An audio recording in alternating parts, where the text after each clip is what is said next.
नमस्कार। अभिनव कहानियाँ में आपका स्वागत है। हमारी आज की कहानी प्राचीन भारत के एक छोटे से गांव की है। प्राचीन भारत के एक छोटे से गांव में एक गुरु अपने शिष्यों को ज्ञान का मार्ग दिखाने के लिए विख्यात था। उनके आश्रम में दूर दूर से शिष्य आते थे ताकि वे उनके ज्ञान का अमृत पा सकें। गुरु का नाम महर्षि देवदत्त था और उनके मुख्य शिष्य का नाम आर्यन था। आर्यन बचपन से ही जिज्ञासु और ज्ञान पिपासु था और वह हर प्रश्न का उत्तर खोजने के लिए तत्पर रहता था। महर्षि देवदत्त ने अपने शिष्यों को केवल शास्त्रों का ज्ञान ही नहीं बल्कि जीवन के वास्तविक मूल्य भी सिखाए। वह मानते थे कि ज्ञान का वास्तविक अर्थ तब होता है जब उसे जीवन में उतारा जाए। एक दिन उन्होंने अपने शिष्यों को एक महत्वपूर्ण पाठ सिखाने का निर्णय लिया। उन्होंने सभी शिष्यों को एकत्र किया और कहा, आज हम एक विशेष यात्रा पर जा रहे हैं। इस यात्रा में आपको अपने भीतर की शक्ति और सहनशीलता का पता लगाना है। सभी शिष्य उत्साहित थे, परंतु वे नहीं जानते थे कि ये यात्रा कितनी कठिन हो सकती है। महर्षि ने सभी को जंगल के एक गहरे हिस्से में ले गए, जहां उन्होंने शिष्यों से कहा, यहाँ एक गुफा है। इस गुफा में प्रवेश करने के बाद आपको अकेले ही आगे बढ़ना होगा। ये यात्रा आपके लिए एक परीक्षा है। सभी शिष्य गुफा में प्रवेश करने लगे। आर्यन ने भी साहस बटोरकर गुफा में प्रवेश किया। गुफा के अंदर अंधकार था और चारों ओर सन्नाटा था। कुछ समय तक चलते हुए आर्यन को भय महसूस होने लगा, परंतु उसने अपने गुरु की शिक्षा को स्मरण किया। सच्चा ज्ञान तभी प्राप्त होता है जब हम अपने डर का सामना करते हैं। ये सोचकर आर्यन ने आगे बढ़ने का निर्णय किया। चलते चलते आर्यन को एक जगह पर एक प्रकाश की किरण दिखाई दी। वह उस दिशा में बढ़ा और देखा कि वहां एक साधु ध्यान मग्न स्थिति में बैठे थे। साधु ने अपनी आंखें खोली और आर्यन की ओर देखा। आर्यन ने नम्रता से कहा, महाशय, मैं इस गुफा के रहस्यों को जानने के लिए यहाँ आया हूँ। क्या आप मेरी सहायता कर सकते हैं?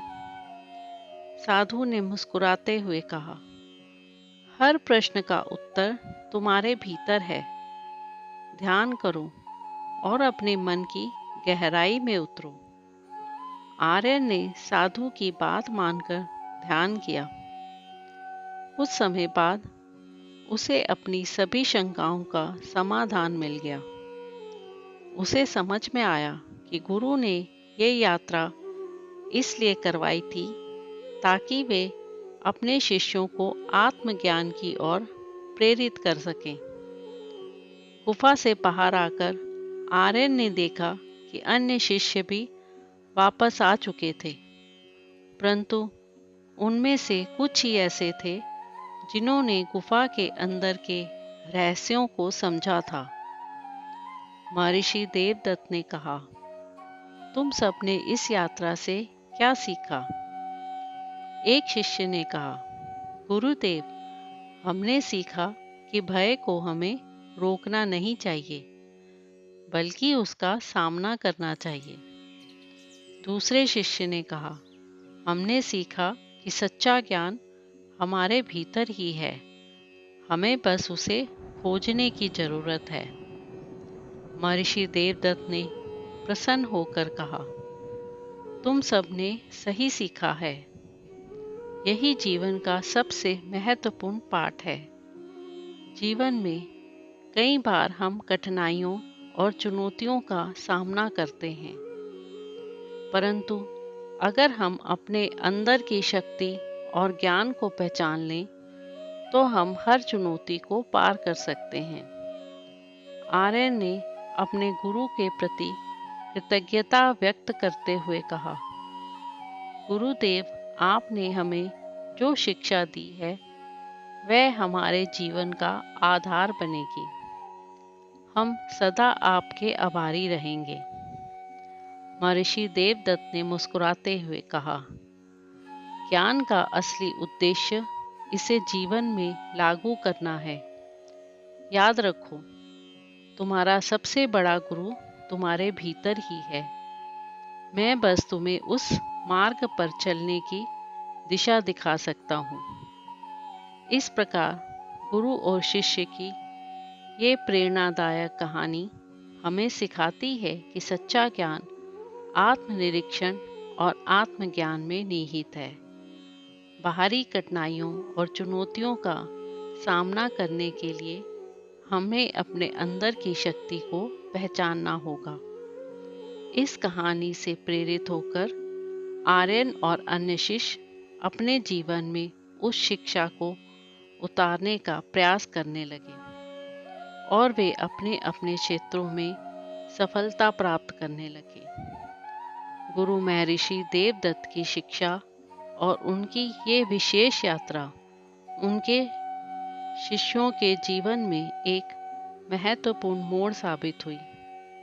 इस प्रकार की कहानियाँ हमें प्रेरित करती हैं कि हम भी अपने जीवन में आत्मज्ञान और आत्मविश्वास को प्राप्त करें और हर चुनौती का डट कर सामना करें।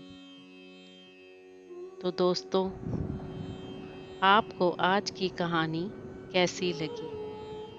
लाइक और कमेंट करके ज़रूर बताएं और चैनल को सब्सक्राइब करना बिल्कुल ना भूलें। तो मिलते हैं एक नई कहानी के साथ। बहुत बहुत धन्यवाद।